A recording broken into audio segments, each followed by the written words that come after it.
गोइंकन्स तृतीय भाषा हिंदी की कक्षा में मैंने आपको यहाँ पर एक छोटी सी लघु कहानी दी है। इस कहानी को आप पढ़ने का प्रयास करेंगे और दिए गए प्रश्नों के उत्तर अपनी लिखित पुस्तिका पर अपने शब्दों में लिखेंगे। पाठ से आप चंद्रबिंदु के शब्द, आ की मात्रा के शब्द और ई की मात्रा के शब्द भी ढूंढकर लिखेंगे। गोइंकन्स कहानी है बिल्ली और बुलबुल की। एक छोटे से गांव में एक बेकर केक बनाने वाला रहता था। उसके पास एक पालतू बिल्ली थी। वह उस बिल्ली को बहुत प्यार करता था, लेकिन जब वह बिल्ली मियाऊ मियाऊ की आवाज करती थी तो वह उसे मारकर दरवाजे से बाहर निकाल देता था। एक बार उसने एक बुलबुल खरीदी। वह बड़ी आजादी से पूरे घर में गाना गाती हुई घूमती रहती थी। यानी बुलबुल जो थी वो हमेशा गाना गाती रहती थी और पूरे घर में घूमती रहती थी। गुइंकन्स तभी बिल्ली ने बुलबुल से पूछा, तुम कहाँ से आई हो? बुलबुल ने उत्तर दिया, गांव के मेले से। बिल्ली चिल्लाकर बोली, तुम्हारी हिम्मत कैसे हुई शोर मचाने की? इसी घर में जन्म लेने के बावजूद मालिक ने मुझे कभी गाने नहीं दिया। मैं अगर गाती हूं तो वे मुझे सजा देते हैं।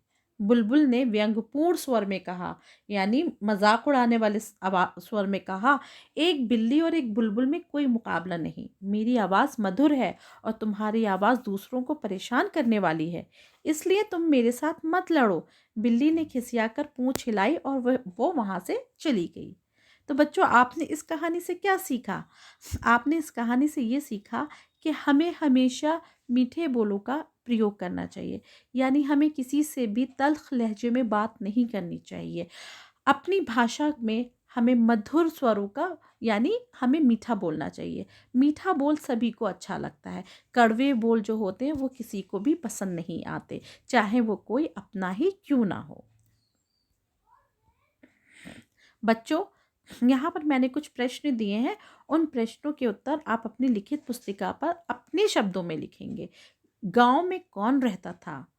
केक बनाने वाले ने क्या खरीदा? गा है, बुलबुल की आवाज कैसी थी? प्रश्न 2 है, कहानी से चंद्र बिंदु वाले शब्दों को ढूंढकर लिखिए। जितने भी आपको चंद्र बिंदु वाले शब्द कहानी में मिलते हैं उन शब्दों को आप अपनी लिखित पुस्तिका पर लिखिए। बिल्ली और बुलबुल की कहानी से आपको क्या शिक्षा मिलती है? इस कहानी से आपको क्या शिक्षा मिलती है, ये भी आप अपनी लिखित पुस्तिका पर लिखेंगे, लेकिन अपने शब्दों में। दिए गए शब्दों के विलोम शब्द लिखने हैं। विलोम शब्द कौन से हो गए? अपोजिट।